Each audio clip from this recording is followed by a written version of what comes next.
Мојот следен вечерашен соговорник е долгогодишен новинар, потоа најголемиот дел од својата професионална кариера ја помина како новинар прво во Телма, потоа во Алсат и потоа одлучи да се повлече од новинарството, поточно од медиумскиот простор. Но тој во оваа емисија е гостин како автор на сликовницата Волшебното патување на простор и време. Добре дошли за Мирко Трајановски. Добре најдов. Инспирацијата за Волшебното патување на простор и време, главен виновник е вашата ќерка Мила, за која велите, речи си секоја вечер читав приказни и можеби во еден миг успеав да ја напишам оваа книга или сликовницата. Инаку ова е ваша втора сликовница. Да, ова е втора сликовница, двете излегоа во релативно кус период во последните неколку месеци. Првата се вика сликовницата на Халки, ова е Волшебното патување на простор и време.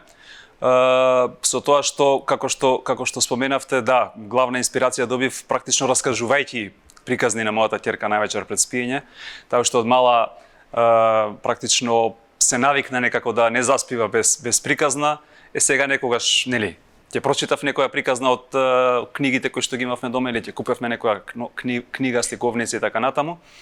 Меѓутоа, нели, некогаш си бара и да малце фантазијата наша да ја проборичкаме, да проработи за да може да смислиме некоја приказна за децата која што ќе биде интересна.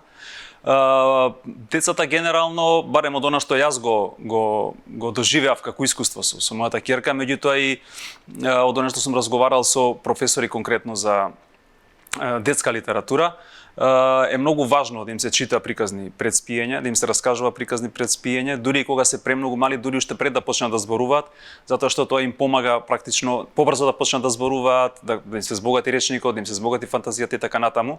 Тоа им беше мотив плюс. Конкретно за приказната се работи за две деца кои што символично се викаат простор и време, тоа се практично имињата на главните ликови во приказната и тие влегуваат во книга. Добар дел од приказните кои што ги раскажував пред спиење на мојата ќерка практично се базираа на такво нешто. Таа влегуваше во книга, во книги кои што сме ги читале претходните вечери или влегуваше во некој цртан филм кој што го гледала или некоја серија и така натаму и практично беше дел од таа книга или тој цртан филм заедно со ликовите од тие дела. Тој беше премногу интересно на неа, едноставно ги обожуваше тие приказни и беа омилени и некако така практично дојдов до идеја дека може да се напише една приказна на оваа тема. Инаку главната порака во книгата е практично на децата да им пораката која што им испраќам на децата е дека никогаш не треба да престанат да читаат, се разбира која што може да биде подеднакво апликативна и кај нас возрастните бидејќи некако во трката со време и сите други обврски забораваме колку е важно читањето. Во време на дигитализација, на се почесто, односно младите се повеќе сакаат да се пред компјутер, на телевизор, колку можеме реално да им ја доловиме навиката да читаат повеќе книги? Па тоа е тежок предизвик, мора да кажеме, многу потежок од верувам дека е сега многу потежок од времето кога ние сме растеле, затоа што едноставно екраните кои што светат и кои што едноставно се богати со огромен број различни содржини, некои се квалитетни, нели, има и нешто што може и да се погледне квалитетно, меѓутоа има и некои кои што се неквалитетни, го привлекуваат вниманието на децата. На прв поглед нормално се позанимливи, поинтересни, попривлечни, знаете, кој имате, да речеме, не знам, едно шарено лижавче во сите бои, кој имате едно лижавче еднобојно, детето прво ќе отиде веројатно по шареното, најголем дел од децата. Така и кај овие медиуми, да ги кажеме, ајде, канали кои што децата ги користат. Меѓутоа верувам дека тоа е една навика која што практично ние како родители имаме обврска да им ја пренесеме на нашите деца. Се разбира, туку улога има и градинката, училиштето, нивните воспитувачи, наставници, целокупната околина, меѓутоа сметам дека доколку од мали нозе им ја всадиме таа навика дека треба да читаат и доколку успееме некако таа магија на книгите да им ја доближиме, мислам дека потоа во досежните години некако едноставно самите ќе продолжат да читаат, да конзумираат, ајде да кажеме, не дигитални, туку книги, вистински сликовници. Сликовниците нудат една поинаква магија, бидејќи се богати со илустрации, значи текстот е придружен со илустрација, тука да го споменам и коавторот на сликовницата Кристијан Јовановски кој што ги нацрта илустрациите и практично при концептот сликовница, нели, автори си двајцата, и нешто го напишал текстот и нешто ги нацртал илустрациите, затоа што само така може таа целосна магија, целосна приказна најдобро да ја доживеат оние кои што ја читаат. Така што да заклучам само на крај, мислам дека не треба туку така да креваме раце лесно и да им дозволиме да се препуштат на дигиталните содржини, туку тешка работа е, не е лесна таа борба, меѓутоа мора да ја како родители ние да ја водиме. После две сликовници ќе следува ли од Мирко Трајановски книга за возрастни? Па не сум размислувал јас на таа тема. Практично, што знам, некако се уште не се доживувам јас како писател, дури... Дали книгата всушност е издувен вентил за она што можеби најдолго го работевте, новинарството? И за тоа што го работев и за ова што го работам. Сега работам практично комуникации, како специјалист за комуникации, ајде конкретно да кажам, во изминативе веќе 4 години. Прилика, меѓутоа, јас и кога се занимавав со новинарство, генерално со дневно новинарство, се занимавав што јас се уште го сакам како професија. Јас тоа имам завршено практично факултет за новинарство на Правниот факултет во Скопје.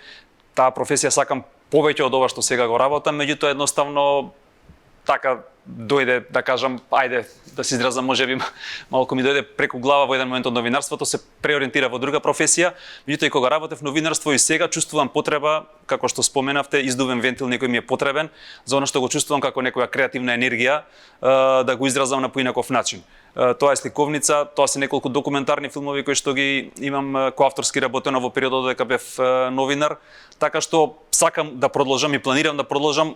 Каков ќе биде форматот, дали сликовници, дали некакви видео содржини како документарни филмови, дали можеби книга некогаш во иднина, ќе видиме. Меѓутоа сметам дека секој кој што има некаква креативна енергија мора да најде време и начин да ја искористи и некаков издувен вентил кој што, затоа што знаете она што ние секојдневие со професијата некако влегуваме во еден шаблон, дури новинарството кое што е така исклучително интересна и занимлива професија во споредба со другите професии, си бара некаков издувен вентил. Од оваа дистанца како ви изгледа македонското медиумско огледало? Па состојбата во медиумите сега можам да ја оценувам од два аспекти. Едниот е нели додека бев внатре во медиумскиот сектор, сега повторно редовно комуницирам со медиумите. Нели работев во една приватна компанија, сега работам во меѓународна организација во UNDP како специјалист за комуникации. Повторно комуницирам со новинари, секојдневно следам што се случува на тој терен. Сметам дека, мислам, тоа е можеби еден впечаток кој што ќе го кажам, не е некоја новина, дека не е сјајна состојбата со новинарството во Македонија. Генерално треба да се подобрат состојбите.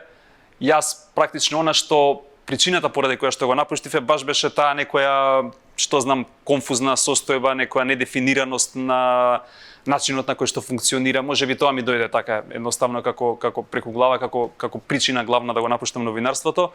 Се разбира, има медиуми кои што одлично си ја вршат својата работа, медиумски производи кои што се навистина интересни, атрактивни за гледање, истражувачки новинари кои што добро работат, кои што практично придонесуваат да се откријат многу скандали во државата. Значи не е црна состојбата, далеку од тоа, меѓутоа сметам дека едноставно треба малку повеќе да се поработи. Знам дека е тешко да се дојде и до пари и до се, меѓутоа ние сме навистина во една катастрофално лоша состојба. Еве податокот кој што исто го знаат сите колеги новинари е бројот на студенти кои што запишуваат на студиите по новинарство е едноцифрен во последните неколку години.